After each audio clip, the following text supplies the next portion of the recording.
Bahujan Samaj party जिंदाबाद जिंदाबाद, Bahujan Samaj party जिंदाबाद जिंदाबाद, भीमराव अम्बेडकर साहब जिंदाबाद जिंदाबाद।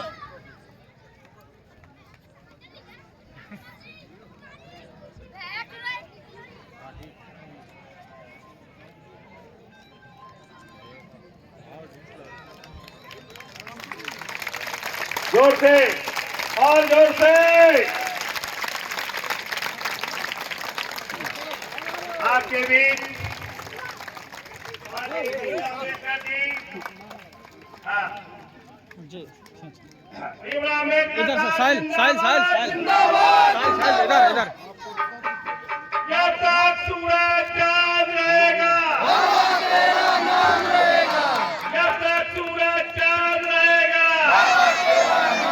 तथागत भगवान बुद्ध के चरणों में फूल अर्पित करें और बाबा साहब के माल्यार्पण करने का प्रयास करें। आज इस द्वारका भूतपुर की पावन भूमि पर माननीय तथागत बुद्ध को नमन करते हुए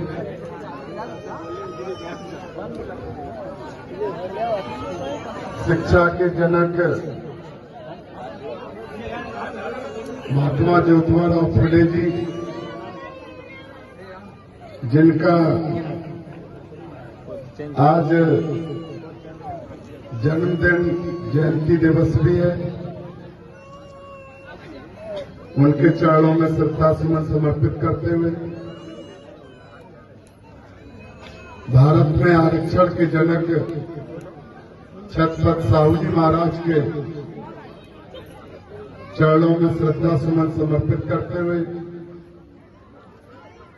भारत देश के करोड़ों दबे पिसे मजलूम समाज के लोग, जानवर से बदतर जिंदगी जीने वाले लोगों को इंसान की जिंदगी देने वाले भारत के करोड़ों लोगों के भगवान परम पूज्य बोध सत्य बाबा साहब डॉक्टर भीमराव अम्बेडकर जी के चरणों में कोटि कोटि नमन करते हुए भारत देश के करोड़ों दबे पिसे मजलूम समाज में राजनीतिक चेतना पैदा करने वाले परम पूज्य मानवर कांसीराम साहब के चरणों में श्रद्धा सुमन समर्पित करते हुए और आज पूरे भारत देश के करोड़ों दबे पिसे मजलूम समाज के स्वाभिमान सम्मान की प्रतीक भारत के करोड़ों दबे पिसे मजलूम समाज की तकदीर और तस्वीर को बदलने का हौसला रखकर अपनी जान हथेली पर रखकर संघर्ष करने वाली हम सबकी नेता, हम सबकी मसीहा, उत्तर प्रदेश की 4 बार यशस्वी मुख्यमंत्री रही परम सम्मानीय बहन कुमारी मायावती जी के चरणों में सम्मान प्रकट करते हुए आज हमारे बीच में मंच पर पूज्य भंते जी, मंच पर और सामने बैठे हुए जो हमसे उम्र में बड़े हैं, जो पिता तुल्य बुजुर्गवार हैं, उनके चरणों में भी अपना सर झुकाकर उनका हृदय से सम्मान करते हुए मंच पर उपस्थित हमारे बहुजन समाज पार्टी के सम्मानित जिलाध्यक्ष सहित पूरी बहुजन समाज पार्टी की टीम, सामने माताओं बहनों बुजुर्गों युवाओं के साथ साथ उन बच्चों का भी जो गोद में है अभी, ये क्रांतिवीर हैं। ये जो जय भीम की क्रांति पूरे देश और दुनिया में जो जय भीम का नारा जो गूंज रहा है, तो ये गोद के बच्चे भी उस जय भीम की क्रांति के गवाह हैं। इनका भी दिल से हृदय से उनका सम्मान करते, उनको स्नेह और प्यार देते। अभी हम जब रास्ते में आ रहे थे तो ये देखकर अंदर से इतनी खुशी कि हमने अपने पूरे जीवन में अच्छा बुरा संकट संघर्ष का समय देखा है। जब हमने माताओं बहनों को गोद में बच्चे लेकर जो रास्ते में आ रही थी, रात को 10 बज रहा है, 10:30 बज रहा है,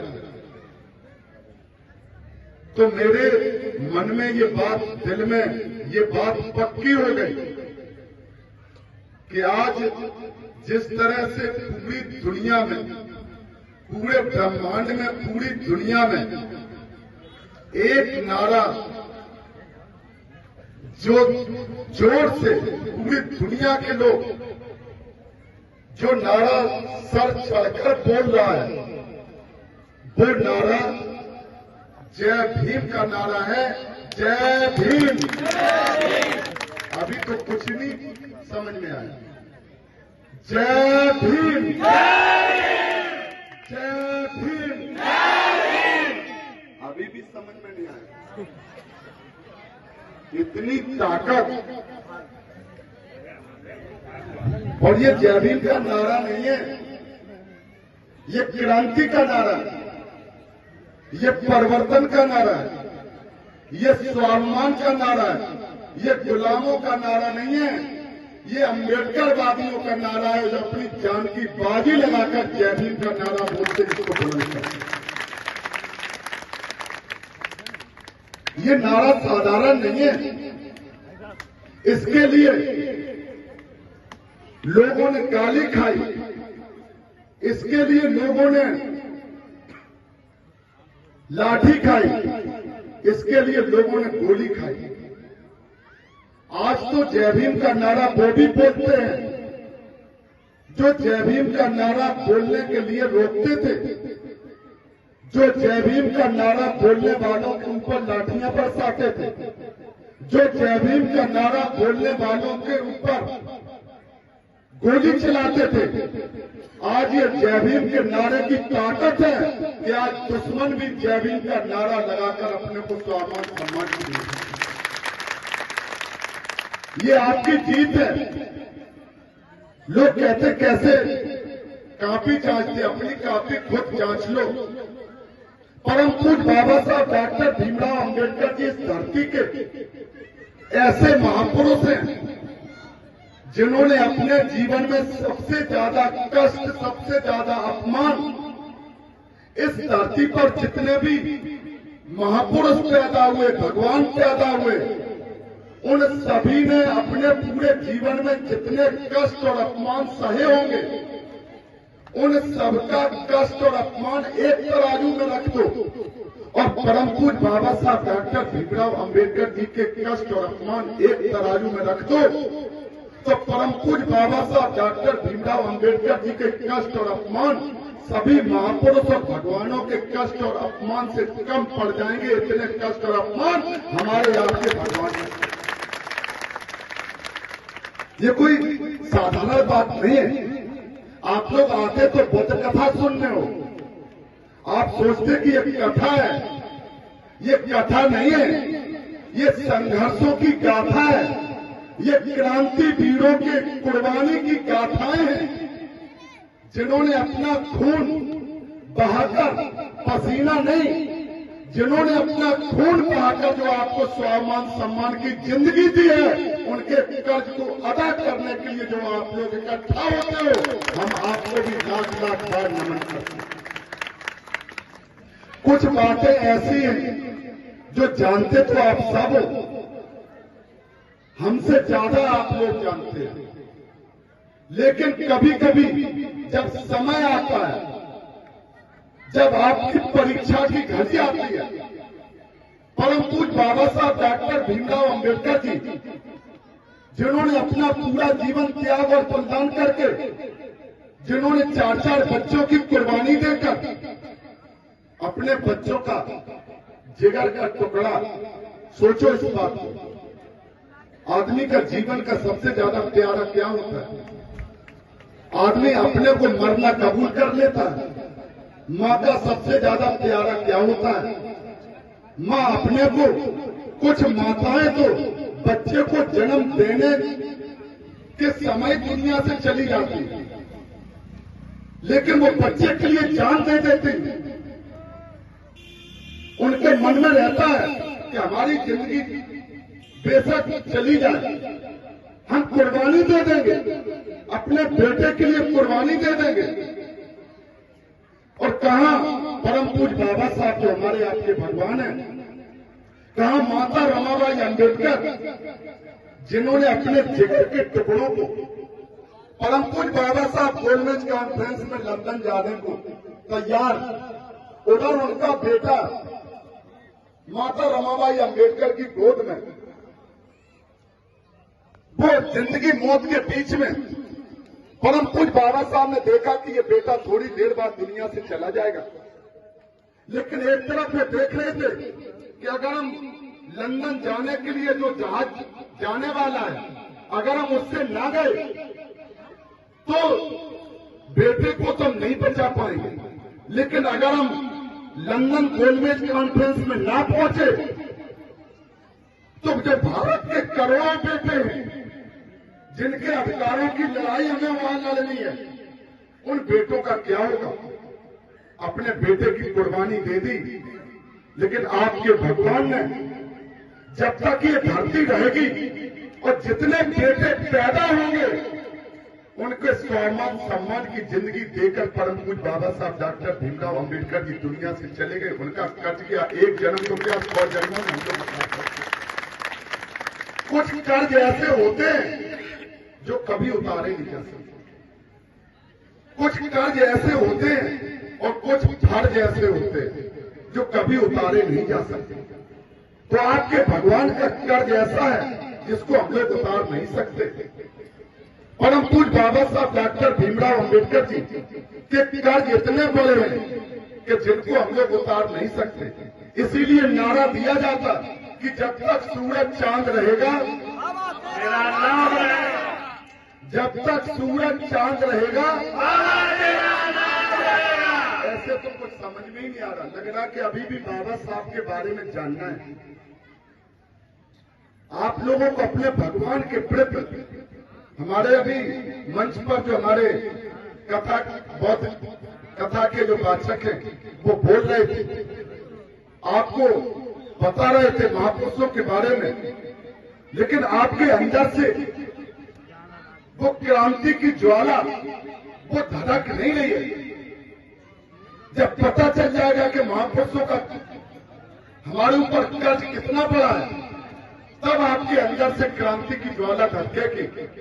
जब तक सूरज चांद रहेगा,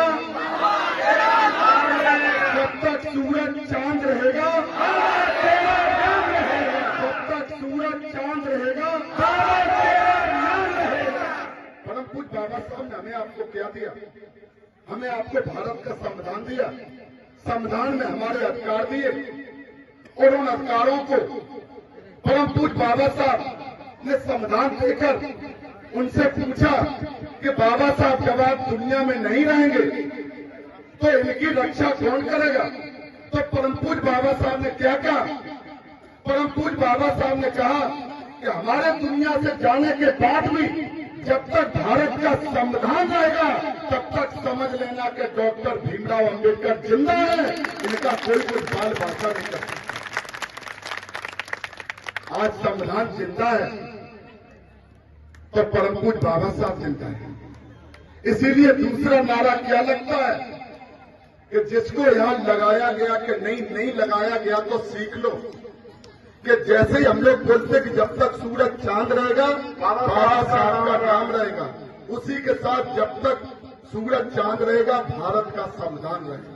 जब तक सूरज चांद रहेगा भारत का संविधान रहेगा, जब तक सूरज चांद रहेगा भारत का संविधान रहेगा, जब तक सूरज चांद रहेगा भारत का संविधान रहेगा। अभी एक सिर फिरे ने बोल दिया कि हम 400 पार करा दो, संविधान खत्म कर देंगे। उस बेचारे को क्या पता कि ये संविधान कोई कागज के टुकड़े पर लिखा हुआ स्याही का कोई उपन्यास नहीं है। ये परम पूज्य बाबा साहब डॉक्टर भीमराव अंबेडकर जी के खून से लिखा हुआ भारत के करोड़ों लोगों के अधिकारों का दस्तावेज है। और जब तक भारत के करोड़ों अंबेडकरवादी परम पूज्य बाबा साहब की संतानें जब तक जिंदा है, भारत के संविधान को दुनिया की कोई ताकत खत्म को छोड़ो। ये समझते क्या है? एक ने भी बोल दिया कि इतने बार ये अंबेडकर अंबेडकर अंबेडकर अंबेडकर इतने बार भगवान का नाम लिए होते, इनको होश ही नहीं है, इनको ये होश ही नहीं है कि बाबा साहब डॉक्टर भीमराव अंबेडकर जी धरती पर जितने भगवान हैं, परम पूज्य बाबा साहब डॉक्टर भीमराव अंबेडकर जी करोड़ों लोगों के भगवान हैं। इसीलिए ये लोग डॉक्टर अंबेडकर बाबा साहब का नाम लेते। लोगों को पता ही नहीं कहां से जो मन में आता बोल देते हैं। इसीलिए परम पूज्य बाबा साहब डॉक्टर भीमराव अंबेडकर जी ने आपको वोट का अधिकार दिया और उस वोट के अधिकार को तहस नहस कर दिया। परम पूज्य मानवर कांशीराम साहब, परम सम्मानीय बहन कुमारी मायावती जी, जिन्होंने दोबारा से समाज को बताया कि बाबा साहब ने आपको वोट का अधिकार दिया और आप लोग अभी भी भिखारी बनके कटोरा लिए घूमते रहते हो। इसीलिए नारा दिया कि वोट हमारा, राष्ट्र तुम्हारा, वोट हमारा, राष्ट्र तुम्हारा नहीं मिलेगा, वोट हमारा, राष्ट्र तुम्हारा नहीं मिलेगा, वोट हमारा। और राजा ये बने घूम रहे, हम भिखारी बने घूम रहे। और जो वोट लेकर सरकार बनाते हैं, उन सरकारों की जिम्मेदारी होती है कि हमारी रोजी रोटी का इंतजाम करें, हमें स्वाभिमान सम्मान की जिंदगी दें। और सरकार क्या करती है? हम भिखारी बन के, मजदूर बन के फुटपाथ पर लेटे हुए हैं। इसीलिए नारा दिया गया कि रोजी रोटी दे न सके जो, आइए आपको मंत्र बता रहे, ये कोई नहीं बताएगा आपको। रोजी रोटी दे न सके जो, सब लोग सीखो, सब लोग सुनो। रोजी रोटी दे न सके जो, रोजी रोटी दे न सके जो, और जो सरकार निकम्मी है, इतना सा आपको काम बता रहे, हम कौन सा पहलवानी करने को बता रहे। और छोटा सा काम है ये। वोट का अधिकार परम पूज्य बाबा साहब देकर गए और वोट का अधिकार का उपयोग परम पूज्य मानवर कांशीराम साहब ने बताया। और जब आपने वोट का अधिकार का इस्तेमाल किया तो ये बड़े बड़े लोग क्या कहते थे कि तुम वोट तो डाल लोगे और वोट डालने के बाद अगर तुम्हारी बकरी हमारे खेत में चली गई, तुम्हारा बच्चा हमारे खेत में चला गया, हम उसकी टांग तोड़ देंगे। तो मानवर कांशीराम साहब ने एक नारा और दिया कि जो जमीन सरकारी है वो जमीन हमारी है। अब लोग भूल गए, सोच रहे सरकारी नहीं है तो काय को कहो, अब मिलना है नहीं कुछ। लेकिन उस नारे को याद करो कि जो जमीन सरकारी है वो जमीन हमारी है, जो जमीन सरकारी है वो जमीन हमारी है। तख्त बदल दो, ताज बदल दो, तख्त बदल दो, ताज बदल दो। ये आपको नारे दिए गए, मंत्र दिए गए आपके मसीहा परम पूज्य मानवर कांशीराम साहब। और जब आपने सरकार बनाई, परम सम्मानीय बहन कुमारी मायावती जी, जिनको लोग आज कहते वो कमजोर हो गई, लोग बोलते हैं कि माननीय बहन कुमारी मायावती जी कमजोर हो गई। उनको आप सुनो कि जब पहली बार सरकार बनी 2 जून 1995 को उत्तर प्रदेश की सरकार के गुंडे माफियाओं ने, सरकार के लोगों ने माननीय बहन कुमारी मायावती जी के ऊपर जानलेवा हमला किया, लेकिन कुदरत को क्या मंजूर, महापुरुषों को क्या मंजूर कि 2 जून को वोट के मुंह से निकलकर 2 जून और 3 जून की रात के 12 बजे 1 बजे के बीच में माननीय बहन कुमारी मायावती जी उत्तर प्रदेश की मुख्यमंत्री बनी। इस बात को समझे। और मुख्यमंत्री बनने के बाद पहला काम क्या किया? पहला काम उत्तर प्रदेश के छठे छटाए गुंडे माफियाओं को 1 महीने के अंदर 1,40,000 गुंडे माफियाओं को जेल की सलाखों के अंदर डालकर उत्तर प्रदेश के लोगों को बता दिया कि हमारी बहन बेटियां, उस समय लोग क्या कहते थे, जैसे आज हमारी बहन बेटियां बैठी हैं, आप पूछना, लोग कहते थे जब माननीय बहन कुमारी मायावती जी कमजोर हो गई, उनको आप सुनो कि जब पहली बार सरकार बनी 2 जून 1995 को उत्तर प्रदेश की सरकार के गुंडे माफियाओं ने, सरकार के लोगों ने माननीय बहन कुमारी मायावती जी के ऊपर जानलेवा हमला किया, लेकिन कुदरत को क्या मंजूर, महापुरुषों को क्या मंजूर कि 2 जून को वोट के मुंह से निकलकर 2 जून और 3 जून की रात के 12 बजे 1 बजे के बीच में माननीय बहन कुमारी मायावती जी उत्तर प्रदेश की मुख्यमंत्री बनी। इस बात को समझे। और मुख्यमंत्री बनने के बाद पहला काम क्या किया?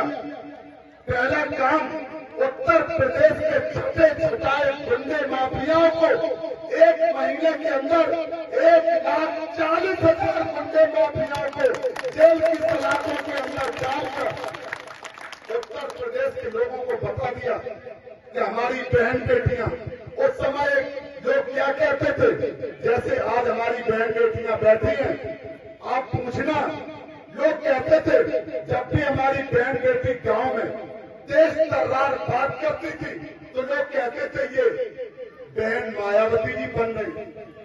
लोग उदाहरण देते थे, बहन मायावती जी का मतलब, जब अम्बेडकर गांव में माननीय बहन कुमारी मायावती जी जब आने को होती थी तो बड़े बड़े डीएमएसपी, आईजी, डीआईजी, कमिश्नर, प्रमुख सचिव, बड़े बड़े अधिकारी गांव की गलियों में गरीब कमजोर लोगों के सामने हाथ जोड़कर ढूंढते थे, जानते थे इनकी नेता को प्यार है।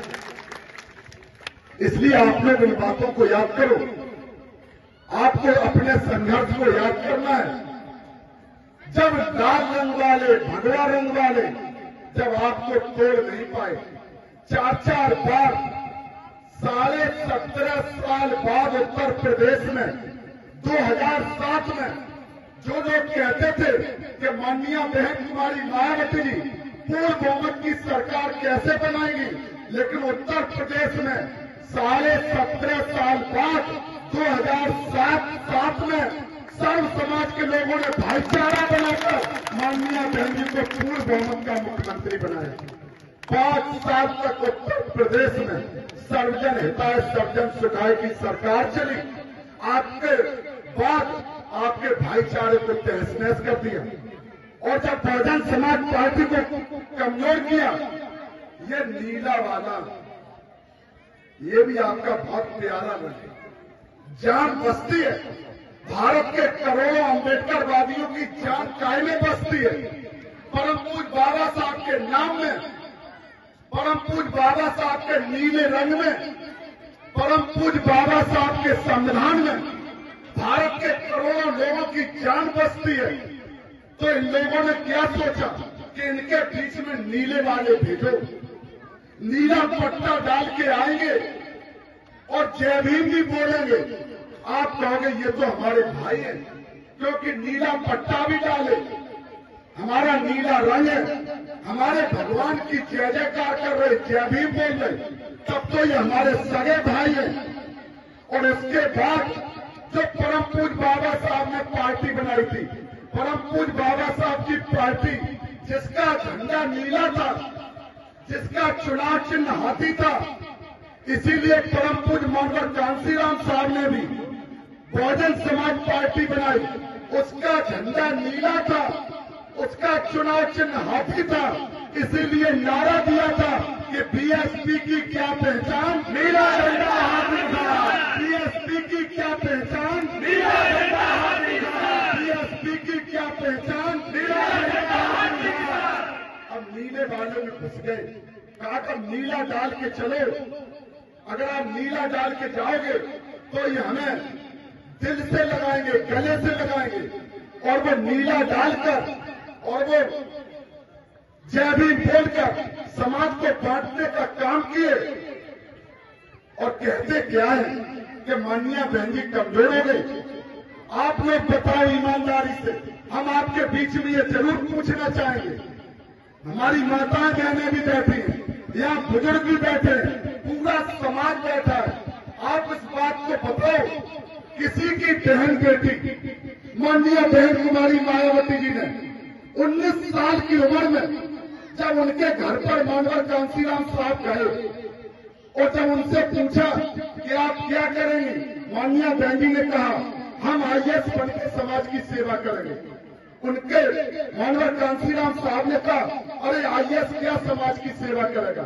वो खुद सरकार के सामने फाइलें लेकर आईएएस खड़े रहते हैं। हम आपको वो बनाना चाहते जो सैकड़ों आईएएस आपके सामने लाइन लगाकर खड़े हो। उनके पिताजी ने कहा कि भाई आपकी पार्टी कौन है, तो मानवर साहब ने कहा पार्टी तो अभी बनाई नहीं, सोच रहे हैं। तो उनके पिताजी ने कहा पार्टी आपकी है नहीं और सपने इतने बड़े दिखा रहे। तो माननीय बहन जी से कहा अरे आपको राजनीति करनी किसी पार्टी में कर दो। माननीय बहन कुमारी मायावती जी का जवाब सुनो, 21 साल की उम्र का जवाब सुनो। कहा कि हम मानवर कांसीराम साहब के साथ मिशन में काम करेंगे। तो उनके पिताजी का भी जवाब सुनो जो माननीय बहन जी ने लिखा। कहा अगर आप मानवर कांसीराम साहब के साथ मिशन में काम करेंगे तो हमारे घर के दरवाजे बंद हैं। सोचो, एक एक बहन बेटी भाई बुजुर्ग को इस बात को जरूर सोचना। बाकी बातें आप जो भी एक कर लेना, इस बात को जरूर सोचो कि एक तरफ उनके पिताजी ने कहा हमारे घर के दरवाजे बंद हैं, तो माननीय बहन कुमारी मायावती जी का जवाब सुनो। उन्होंने कहा आप अपने घर के दरवाजे बंद कर लो। हमने फैसला किया है हम मानवर कांसीराम साहब के साथ मिशन में काम करेंगे। हमारे लाखों भाई हैं जो हमारी सुरक्षा भी करेंगे, हमारा सम्मान भी करेंगे। किसके लिए घर छोड़ा? आज आप कहते बहन जी कमजोर हो गई, बीएसपी कमजोर हो गई, माननीय बहन जी डरती है। अरे लानत है ऐसे लोगों पर। अगर माननीय बहन कुमारी मायावती जी कमजोर भी हो जाए, हम ये भी कहते इस बात पर भी विचार करो। आपको भी इस बात पर कहते सोचो इस बात को। अगर हमारी कोई बहन बेटी, इधर भाई बैठे इधर बहनें बैठे, दोनों लोग इस बात को सोचकर बताना, युवा भी बैठे कि अगर किसी की बहन मुंहबोली बहन भी हो, सगी बहन न हो, मुंहबोली बहन भी हो, अगर कमजोर है, अगर गरीब है, कमजोर भी है, अगर कहीं उसके ऊपर दबंग लोग, गुंडे लोग, माफिया लोग अगर उसको गाली दें, उसका अपमान करें, आप ईमानदारी से फैसला करके बताना। अगर सगा और वफादार भाई होगा, जब तक उसके शरीर में खून की एक बूंद होगी वो जान न्यौछावर करके भी अपनी बहन का सम्मान करता है। आप बताओ ईमानदारी, हम जवाब चाहते क्योंकि अब ये जवाब देना पड़ेगा और जवाब लेना भी पड़ेगा। अब इतना समय नहीं है कि आप अपने समय को गंवाओ। आज माननीय बहन कुमारी मायावती, जो लोग देश के विरोधी लोग, देश के दुश्मन लोग, जो जातिवादी, सामंतवादी, पूंजीवादी ताकतें, देश की राजनीतिक पार्टियां जो माननीय बहन कुमारी मायावती जी को जो कमजोर करने का, बहुजन समाज पार्टी को खत्म और कमजोर करने को जो षड्यंत्र करते हैं, तो हमारी आपकी क्या जिम्मेदारी है? आप ईमानदारी से बताओ कि हमारी आपकी जिम्मेदारी है कि जब तक हमारे शरीर में खून की एक एक बूंद रहेगी, जब तक शरीर में एक एक सांस रहेगी, हम माननीय बहन कुमारी मायावती जी का सम्मान गिरने नहीं देंगे। जिंदाबाद,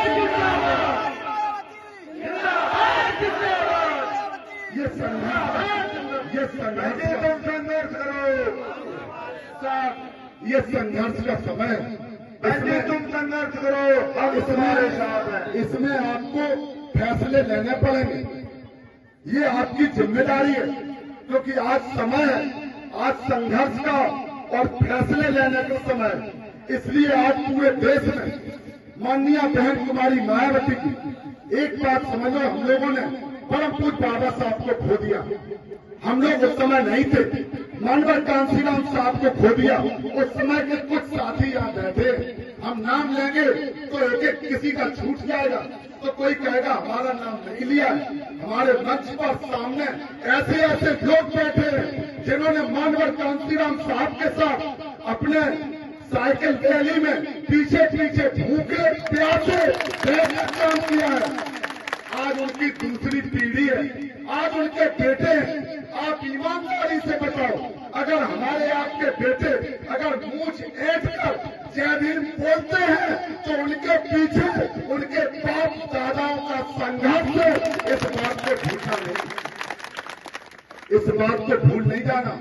हम युवाओं से इस बात को जरूर कहते हैं, अब गुमराह नहीं होना, क्योंकि ये आपके लिए ऐसा समय है। इसीलिए मानवर कांसीराम साहब को हमने आपको खो दिया।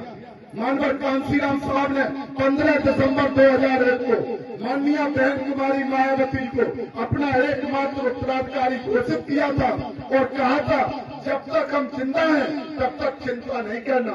लेकिन हमारे जाने के बाद जब माननीय बहन जी इस देश में संघर्ष करें तो जिनको हमने तैयार किया है उन कार्यकर्ताओं से अपील है कि माननीय बहन कुमारी मायावती जी के साथ चट्टान की तरह खड़े रहना, कभी गद्दारी नहीं करना, कभी उनका साथ नहीं करना। अम्बेडकर बाती तो सब बनते हैं।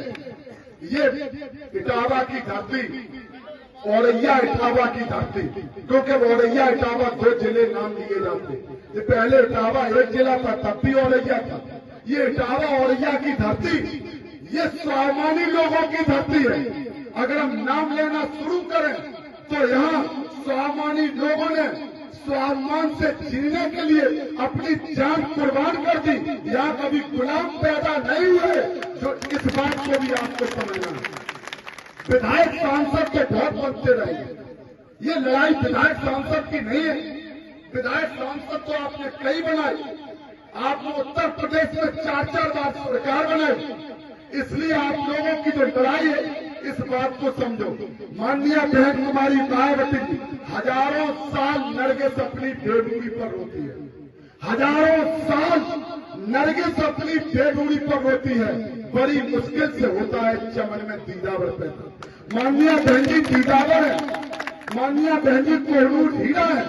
इसलिए हमारी आपकी जिम्मेदारी है, जो हम आपको एक नारा बता रहे थे, सावधान रहना।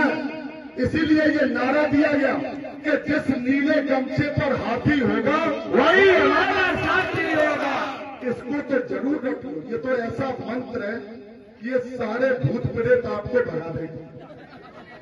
जिस नीले गमछे पर हाथी होगा वही हमारा साथी होगा, जिस नीले झंडे पर हाथी होगा वही हमारा साथी होगा। वैसे तो आवाज ही नहीं आ रही, लगता ये माननीय बहन कुमारी मायावती जी सुनेंगी, यहाँ की वीडियो बन के जाएगी तो कहेंगी कि औरैया इटावा की धरती से हमारी जो बहन बेटियां हैं, इसका मतलब वो अभी जगी नहीं है। जिस नीले झंडे पर हाथी होगा वही हमारा साथी होगा, जिस नीले झंडे पर हाथी होगा वही हमारा साथी होगा, जिस नीले गमछे पर हाथी होगा वही हमारा साथी होगा, और जिस नीले झंडे पर हाथी नहीं वो हमारा साथी नहीं। दोनों तरफ का याद रखना, जाने दुश्मन पीछे से हमला करते, अब आगे से हिम्मत नहीं पड़ती है। जानते हैं कि आज पूरे भारत देश में अगर सबसे ताकतवर, सबसे निडर, करोड़ों लोगों के दिलों पर राज करने वाली अगर कोई नेता है तो माननीय बहन कुमारी मायावती जी है। इस बात को भूल नहीं जाना। 9 अक्टूबर को माननीय बहन कुमारी मायावती जी ने देखा, जब लोगों ने कहा बीएसपी खत्म हो गई, लोगों ने कहा बीएसपी खत्म हो गई, तो माननीय बहन जी ने कहा हम भी देख लें। 4-4 बार जिनको एमएलए बनाया, जिनको मिनिस्टर बनाया, वो सब भागे, गद्दारी करके चले गए। और जब 9 अक्टूबर को माननीय बहन कुमारी मायावती जी ने जब लखनऊ में लोगों को बुलाया तो पूरे भारत देश में अब तक जितनी रैलियां हुई हैं, माननीय बहन कुमारी मायावती जी ने 9 अक्टूबर को लाखों लोगों ने वहां पहुंचकर इतिहास रच दिया। इससे बड़ी रैली कभी नहीं। इसलिए हिम्मत नहीं हारना। हम आपको आज ये बताकर जा रहे और इसको गांठ बांध लो। 2027 में उत्तर प्रदेश में माननीय बहन कुमारी मायावती जी पूर्ण बहुमत की मुख्यमंत्री बनेगी। दुनिया की कोई ताकत रोक नहीं सकती। गुमराह नहीं हो जाना। लोग आपके बीच में आएंगे, बेरूपये आपके बीच में आएंगे, लेकिन इस बात को ईवीएम वाले भी, अब ईवीएम जब आंधी आती है तो सब पेड़ उखड़ जाते हैं। जब 2007 में भी ईवीएम थी, कुछ नहीं बिगाड़ पाई। इसी तरह से 2027 में हाथी की इतनी बटन दबाना कि सारी पार्टियों की जमानत जब्त हो जाए और बहुजन समाज पार्टी में जाए। आप लोगों ने इधर ये बहुत भीम गाथा का आयोजन करके आपने समाज में क्रांति पैदा की। हम इसके आयोजक लोगों का, हम इनके जो हमारे युवा बेटे हैं, इस गांव के क्षेत्र के हमसे वरिष्ठ लोग हैं, हमारे बुजुर्ग हैं, माताएं बहनें हैं और जो मंच पर बैठे ये भी क्रांतिवीर हैं। क्योंकि हम तो कई लोग साथ चलते गाड़ियों से आते हैं, ये तो यहाँ भी संघर्ष की बात करते हैं और हर जगह हर संकट और संघर्ष में ये रात दिन काम करते हैं। संघर्ष में आप लोगों के साथ खड़े होते, इसलिए हम सभी का हृदय से स्वागत और सम्मान करते हुए इस बात को कहते हुए एक बात जरूर याद रखना कि जो भी कहें हम अम्बेडकरवादी हैं। इस समय तो बहुत बन गए, अब तो इतना ज्यादा होड़ मची है। जब तक आप जगोगे नकली अम्बेडकरवादी माला चढ़ा चुके हैं, असली वाले जग नहीं पाते। 15 मार्च को परम पूज्य मानवर कांसीराम साहब के जयंती के दिन जब तक असली वाले जगे, नकली वाले माला चढ़ा चढ़ा के वहां ढेर लगा दी।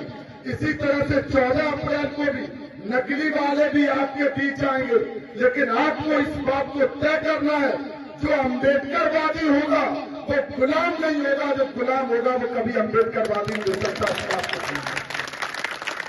ये स्वाभिमान सम्मान की लड़ाई है। इसलिए इन बातों को आपके बीच में रखा। आपने हमारी बात को सुना, आपने स्नेह दिया, प्यार दिया, सम्मान दिया। इसलिए हम आपका हृदय से एक बार नहीं लाख लाख बार आपके चरणों में अपना सर झुकाकर आपका हृदय से वंदन और अभिनंदन करते हैं और इस विश्वास के साथ कि ये संघर्ष और संकट के समय में हिम्मत नहीं हारना। जिस तरह से माननीय बहन कुमारी मायावती जी अपनी जान हथेली पर रखकर आपके लिए संघर्ष कर रही है, आप भी संघर्ष में उनके साथ डटे रहना। 2027 और 2029 ये आपका है। 2027 में माननीय बहन कुमारी मायावती जी उत्तर प्रदेश की पूर्ण बहुमत की मुख्यमंत्री बनेंगी और उसके बाद का भी लिख लो, देश के माननीय प्रधानमंत्री जी पद पर बैठे, हम उनका सम्मान करते तो फोटो नंबर 1 के हो ही गई। उनके बाद भारत देश में आप दूसरे नेता का नाम लेंगे कि प्रधानमंत्री की गद्दी पर का सबसे प्रबल दावेदार कौन है, तो माननीय बहन कुमारी मायावती की इस बात को। इसलिए ये संघर्ष और संकट का समय आपका सफलता की ओर बढ़ रहा है।